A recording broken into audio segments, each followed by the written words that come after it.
Yo prefiero la postura, por ejemplo, del diputado Calixto de la Democracia Cristiana, que dijo, oye, pero ¿por qué están apurándose tanto? ¿Para qué se apuran tanto? Es que aquí un tipo de Bópoli dijo que para el 11 de septiembre teníamos que tener prácticamente una nueva constitución, porque son los 50 años. ¿50 años de qué? Por lo demás, yo creo que el golpe de Estado de 1973 fue justo y necesario. ¿Y qué?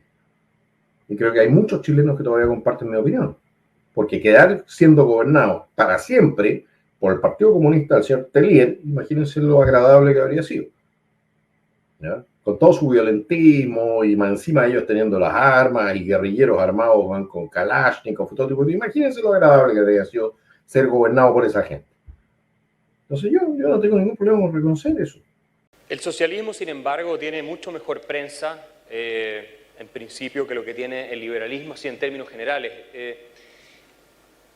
Si tú comparas, y fue bien increíble cuando murió Fidel Castro, ¿ah?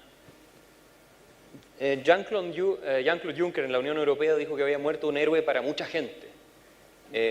Trudeau salió a decir que era una especie también de héroe, campeón, defensor de una serie de derechos y libertades. Si tú comparas la cubierta del New York Times cuando muere Fidel Castro con la que ocupó cuando murió Pinochet, por ejemplo, cuando murió Pinochet, el New York Times dice: Pinochet, un dictador que reinó por el terror, muere a la edad de 80 y tantos años. Cuando muere Fidel Castro dice: Fidel Castro, el revolucionario que desafió a Estados Unidos, muere a los tantos años. En una forma mucho más condescendiente y mucho más favorable. Y quería leerte un tuit que fue de nuestra presidenta de la República, de presidenta Bachelet, cuando fallece Fidel Castro. La presidenta Bachelet tuiteó: mis condolencias al presidente Raúl Castro por la muerte de Fidel, un líder por la dignidad y la justicia social en Cuba y América Latina. Michelle Bachelet puede hacer ese tuit y la verdad es que no paga, hubo una cierta reacción, por supuesto, pero no paga un mayor costo, como tampoco lo paga Jean-Claude Juncker. No. ¿Por qué ese doble estándar gigantesco que existe cuando se enjuician los crímenes, que lo de que habla también Jean-François Revel habla de esto, cuando se enjuician los crímenes, los genocidios, el totalitarismo del socialismo, es mucho más blando, y cuando se trata de otro tipo de dictaduras es mucho más duro? Friedman es un buen ejemplo. A Friedman lo acusaron muchísimo por haberse juntado con Pinochet 45 minutos a hablar de cómo controlar la inflación, pero no le dijeron nada cuando se junta con los dictadores comunistas. No hubo ninguna campaña de boicot por eso. ¿Cómo te explicas tú este doble estándar realmente a veces desesperante? Cuando se habla del socialismo, generalmente se habla de un sueño, de una irrealidad, se habla de esa quimera que es la de la sociedad perfecta. El atractivo del socialismo viene de esa quimera, la sociedad perfecta, sin explotados, sin explotadores, sin racismo, sin la lucha por la vida, no, la armonía, la perfecta, digamos, coordinación entre todas las actividades para hacer la vida feliz. Es un mito que tiene una fuerza atractiva extraordinaria, y entonces el socialismo no solamente es la realidad, los campos de concentración, la penuria, la corrupción, la aniquilación del individuo dentro del sistema tan absolutamente inhumano que crea el socialismo.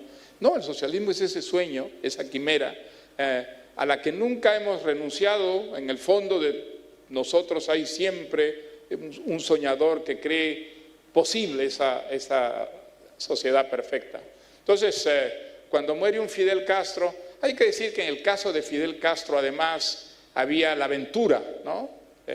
Fidel Castro pues es una aventura, son los revolucionarios cubanos que se enfrentan a la dictadura de Batista, que era una dictadura, luchadores, se van a la sierra con un fusil, poco a poco van derrotando un ejército.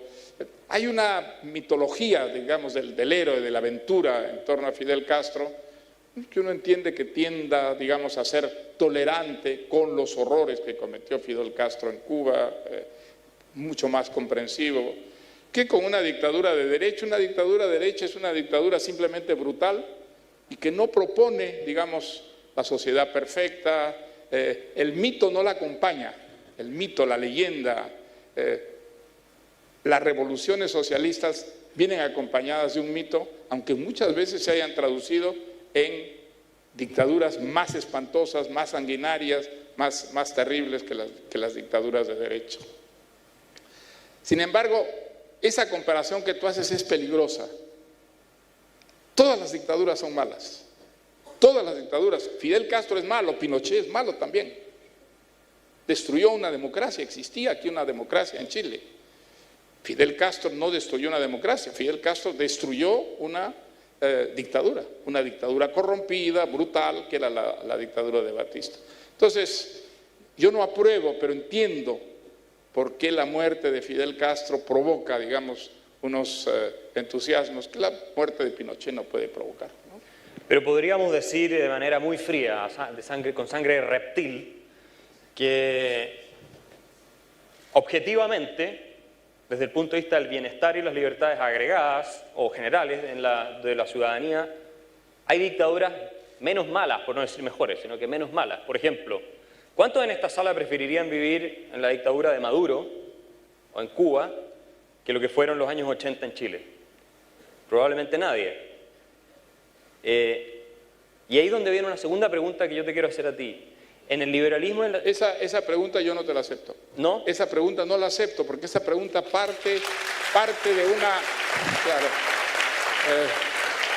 Está muy bueno, esta era la reacción que yo quería hacer. Parte de una cierta toma de posición previa, que hay dictaduras buenas o que hay dictaduras menos malas. No, las dictaduras son todas malas. Las dictaduras son todas malas. Algunas pueden traer unos beneficios económicos a ciertos sectores. El precio que se paga por eso es un precio intolerable, inaceptable. Entonces, yo creo que entrar en esa dinámica es un juego peligroso, es un juego que nos conduce a aceptar que en algunos casos una dictadura es tolerable, aceptable. Eso no es verdad. Todas las dictaduras son inaceptables. Y eso me lleva a una segunda pregunta, tercera, porque la idea de aprovechar tu